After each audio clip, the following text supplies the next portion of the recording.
जी नमस्कार। नमस्कार। क्या नाम है आपका? रश्मि कटारे। रश्मि जी कहाँ से आए हैं आप? इंदौर, मध्य प्रदेश। रश्मि जी, संत रामपाल जी महाराज से नाम दीक्षा लेने से पहले आप क्या भक्ति करते थे? मैं संत रामपाल जी महाराज से नाम उपदेश लेने से पहले बहुत ज़्यादा शिव भगवान की भक्ति करती थी। मतलब मुझे महाकाल जाना ही है, हर सावन में अभिषेक करना ही है, ऐसा था।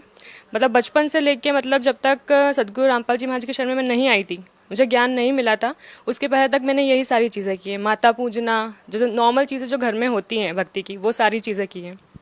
आप संत रामपाल जी महाराज से कैसे जुड़े? मैं सदगुरु रामपाल महाराज जी के शरण में, मेरे साथ क्लासमेट थे कॉलेज में, राहुल जी, उन्होंने मुझे ज्ञान गंगा पुस्तक दी थी। पहले समझाया था कि ऐसा ऐसा ज्ञान है जो सदग्रंथों के माध्यम से संत रामपाल जी महाराज जी दे रहे हैं।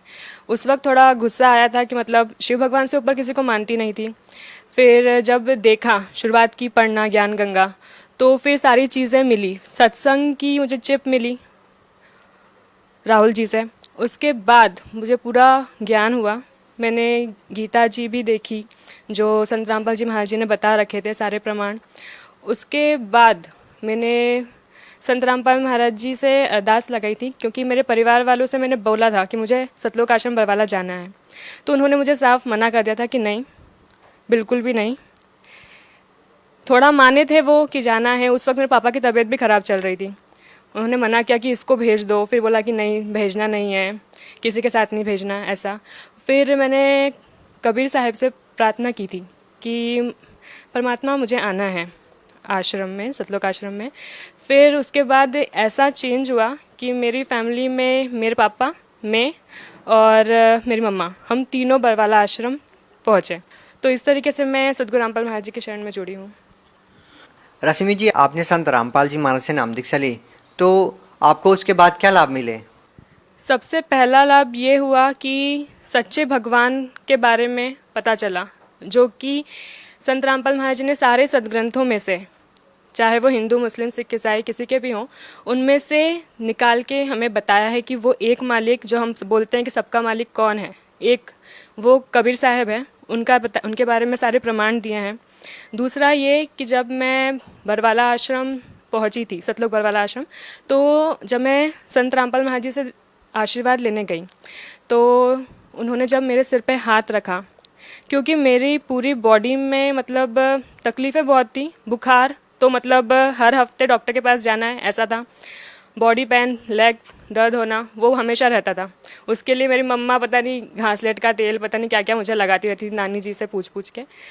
फिर जब उन्होंने मुझे सिर पर हाथ रखा, सदगुरु रामपाल महाराज जी ने, तो मेरे शरीर में पूरे में थरथरी हो गई।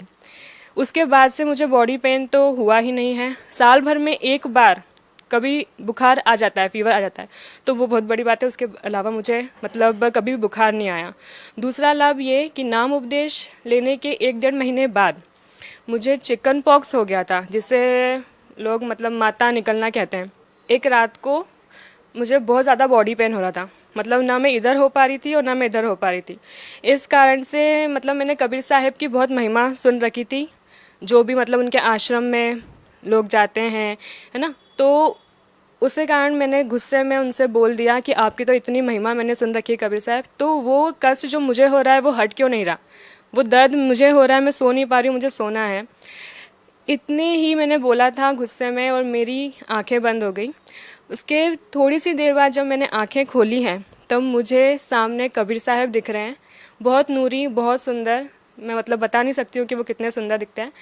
और जैसे एक मम्मा एक छोटे से बेबी को खिलौनों से खिलाते हैं, उस तरीके से उन्होंने मुझे खिलाया है। उस वक्त वो मुझे देख के मुस्कुरा रहे हैं और मैं उन्हें देख के मुस्कुरा रही हूँ। और उसके बाद जब मेरी आंखें बंद हुई हैं, वो डायरेक्ट सुबह के टाइम पे जब मैं उठी, कहाँ दर्द था कुछ भी किसी को मतलब पता ही नहीं चला। पूरी रात अच्छे से निकली, कुछ भी दर्द कष्ट नहीं हुआ। तीसरा ये कि मेरी मम्मा को भी संत रामपाल महाराज जी दर्शन दे चुके हैं। वो कहीं पर तीर्थ करने गए हुए थे, तो वहाँ पर वो कोई नागफन है, वहाँ पर गुफा है, वहाँ पर बैठे हुए थे। तो उन्होंने सिर्फ इतना बोला कि परमात्मा हमको आपको कहाँ कहाँ ढूंढना पड़ रहा है। इतने में संत रामपाल महाराज जी के रूप में एक पर्सन वहाँ पर खड़ा है, उन्हें देख के मुस्कुरा रहा है। उसी पर पूरा कबीर साहब का ऊपर उनके ऊपर फोटो लगा हुआ है। रश्मि जी, आप आज की युवा पीढ़ी को, जो आज पढ़े लिखे लोग हैं, वो संत रामपाल जी महाराज के बारे में तरह तरह की अफवाहों से घिरे रहते हैं, उन लोगों को आप क्या कहना चाहेंगे? उन लोगों को मैं यही मैसेज देना चाहूँगी कि प्लीज़, जो आसपास के लोग या मीडिया आपको बता रही है उस पे विश्वास ना करें। आप उस बारे में जानने की कोशिश करें कि वहाँ एक्चुअल हुआ क्या था, वो जानने की कोशिश करें जो आपके सामने नहीं है पर एक्चुअल में है, जो आपको हर एक बंदा आज आके बता रहा है पर आप उसे मान नहीं रहे।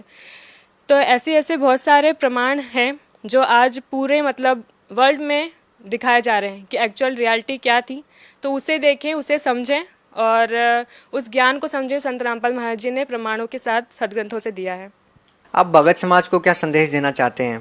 मैं भक्त समाज को यही संदेश देना चाहूँगी कि जितने भी ज्ञान संत रामपाल महाराज जी ने दिया है, जितने भी ग्रंथों से, शास्त्रों से, गीता से, वेद से, सबसे दिया है, उसको अपने ही ग्रंथों में जो आपके घर में रखे हैं, आपने सिर्फ रीड करा है तो समझा नहीं, तो उसे देखें, उसे मिलाएं जो वो बता रहे हैं और फिर निर्णय लें कि वो सही कह रहे हैं या गलत। तो आपको ही वो चीज़ क्लियर हो जाएगी कि वो सही है या गलत है। आपको किसी से पूछने की ज़रूरत नहीं है। बस इतना ही। धन्यवाद बहन जी। सत साहिब।